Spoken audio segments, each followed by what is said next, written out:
Hi, I'm Janine Hilton, and I get a lot of questions on how to tear my paper to get the deckled edges. I always learned that you were never supposed to cut watercolor paper, you were always supposed to tear it. So that's just what I do.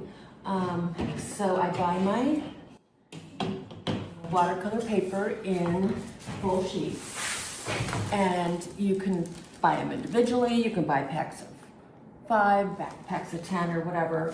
I usually order online, and I usually get 5 at a time. So a pack of 5, no more than that.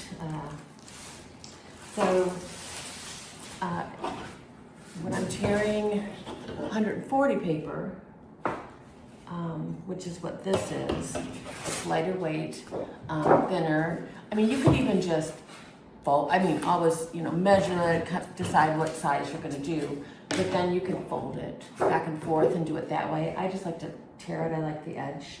So what I'm gonna do with this is I'm going to, I paint a lot of 5x5s, so I'm gonna measure this, mark off probably 5.5 inches. I like to have a little extra border in case whoever purchases the piece wants to put it under a mat. So I'm going to just measure 5.5 inches here and 5.5 inches here. Okay, if I have two marks, and I'm on the back side. The front side of Arch's paper has the watermark. You can read the watermark. The back side is backwards. So you can use whatever side you like. I know some artists use the back of the paper. I like the front. It's a little bit smoother, and I like the watermark. It doesn't bother me at all. So for smaller pieces, I just use a smaller T-square. I can do it myself. All I need is a table with a straight edge, and I just put that T-square. I have to press pretty hard here so that the paper doesn't slip, but it tears really easily. Okay, and then I've got my nice deckled edge. So that's how I do the lighter weight. The heavier weight paper, or the larger sheets, this is not quite a full sheet, but it's almost. But these, I usually get help from my husband or another person who can hold the edge, help me hold this down, because it's a lot tougher to pull this 300-pound paper. Maybe some people can do it themselves, but I guess I'm not strong enough. Another thing you could do is you can bevel it, like take this is like an embossing, I've lost the word, stylus. So this is a stylus with little round ends. I've got them from Amazon or Hobby Lobby or something like that. But that's another thing you can do to get it started. Is you can, kind of get it started with that, and then and have your helper help you, and then pull. Or once you've marked it with the stylus, you could do the bending, folding back and forth.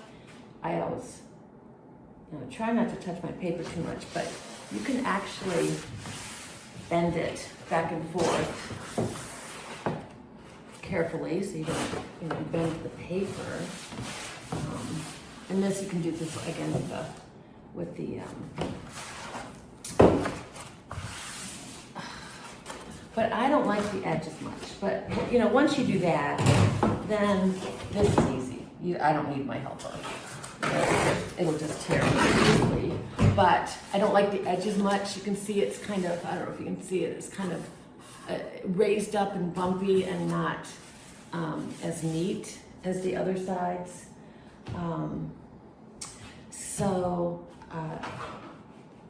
As I said, the other way would be, this is a bad sheet of paper with bad sizing, so I'm just tearing it. So anyway, this, to tear the 300-pound paper, you do need some strength, and it's a little bit more work to pull, but boy, it really leaves a nicer edge. So this is the edge that I tore versus this bumpy. Do you see the difference? On both sides, it's bumpy and not as attractive. So I prefer this torn edge. I was gonna have my husband come in, but just imagine if I'm doing a full sheet, a bigger sheet like this, he's helping me just hold this down, and I do the pulling. So, yeah.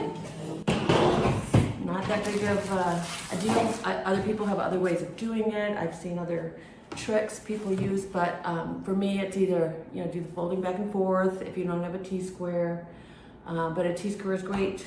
You're getting that nice straight line, and requires a little bit of strength, but that's it. That's all there is to it. Thanks.